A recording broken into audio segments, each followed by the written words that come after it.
یعنی کہ بالکل جیسے سردیاں شروع ہوتی ہیں اس کی ابتدائی میں ایک منادی ندا دیتا ہے. کیا ندا دیتا؟ سن لیجئے وہ ندا، وہ بھی لکھیے گا کہ وہ ندا کیا دیتا. کیا ہوتا ہے اس میں کہ اس کے اندر سردیوں میں راتیں بڑی ہوتی ہیں، دن چھوٹے ہوتے ہیں، تو کیا ندا دیتا کہ تم روزہ رکھو، یعنی چھوٹے دن کی وجہ سے تم روزہ رکھو، بڑی راتوں کی وجہ سے نماز شب پڑھو. لیکن پھر فرماتے ہیں کہ اگر ایسا نہیں کر سکتے تو سبحان اللہ والحمدللہ لا الہ الا اللہ واللہ اکبر پڑھو.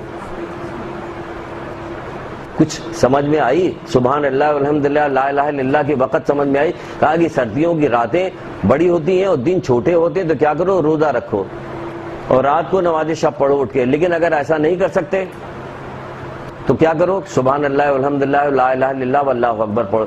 بتائیے یہ تسبیح جو ہے یہ دن کے روزے اور رات کی نماز شب کی برابری کر رہی ہے. تو آپ کو اس کو پڑھنے کو کون روکتا ہے؟ ابھی اس کا جتنے بڑے چھوٹے بزرگ ہیں سبھی یہ تسبیح پڑھنے لگے، چلیے پڑھیے. تو کہا گیا ہے یہ کتاب جنت کتاب ہے. آیت اللہ دست غیب کی جو انہوں نے جو دروس دیے تھے کس کے اوپر؟ سورہ واقعہ پہ جو دروس دیے تھے اس کو جمع کیا گیا، جمع کر کے ایک کتاب بنائی گئی، اس کا نام ہے جنت.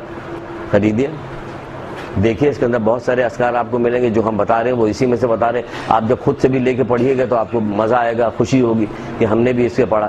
تو اس میں بتایا جا رہا ہے کہ کیا ہے؟ بہترین وقت ہے لوگوں، چھوٹے دنوں میں روزہ رکھنے کا بہترین وقت ہے، لمبی رات میں نماز کے لیے بہترین ہے. پھر فرمایا کہ اگر دن کو روزہ اور رات کو نماز نہیں پڑھ سکتے تو سبحان اللہ والحمدللہ لا الہ الا اللہ واللہ اکبر کرو. پھر چھٹے امام جعفر صادق علیہ السلام،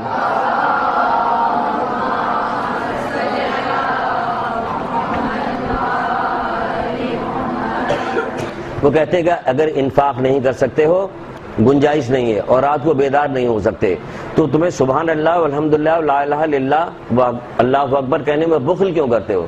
یعنی کہ رات کو انفاق نہیں کر سکتے، یعنی دے نہیں سکتے، خیرات نہیں کر سکتے، لوگوں کی مدد نہیں کر سکتے. اگر تمہارے پہ گنجائش نہیں ہے، اب مدد نہیں کر سکتے، آپ کے پاس گنجائش ہو آپ مدد نہ کیجیے. نہیں، گنجائش نہیں ہے ان کے لیے بھی کہا جا رہا ہے، نہیں کر سکتے اور رات کو نہیں اٹھ سکتے تو کیا ہے؟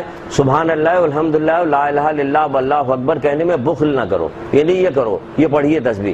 یہ تسبیح بہترین تسبیح ہے، آپ کے دنیا آخرت کے بہت سارے کاموں میں آپ کی مدد کرے گی. یہ تسبیح سبحان کتنی دیر لگتی ہے؟ اگر آپ گھڑی دیکھ کے بھی پڑھیے گا تو مشکل سے 3 یا 4 منٹ لگے گا.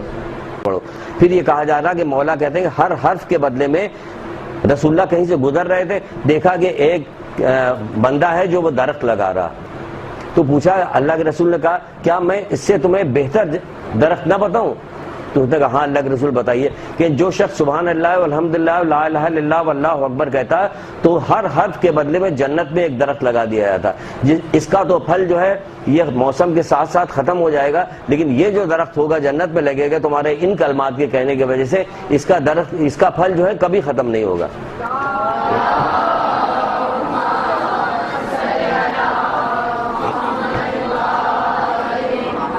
ایسے ہی رسول اللہ صلی اللہ علیہ وسلم اپنے اصحاب کے درمیان میں بیٹھ کے بات کر رہے تھے، کہہ رہے تھے جو شخص سبحان اللہ والحمدللہ لا الہ الا اللہ واللہ اکبر کہتا ہے تو جیسے ہی وہ کلمہ کہتا ہے کہ فوراً جنت میں اس کے لیے درخت لگنے لگتے ہیں. تو ایک صحابی نے کہا اللہ کے رسول پھر تو ہمارے بہت درخت ہوں گے؟ تو ان کا ہاں ہوں گے بشرطے کہ تم انہیں جلا نہ دو. تو کہا کہ اللہ کے رسول اس کا کیا مطلب ہے جلا نہ دو؟ کہ جب تم کوئی گناہ کرتے ہو تو ایک شعلہ جاتا ہے تمہارے اس درخت کو جلا دیتا ہے.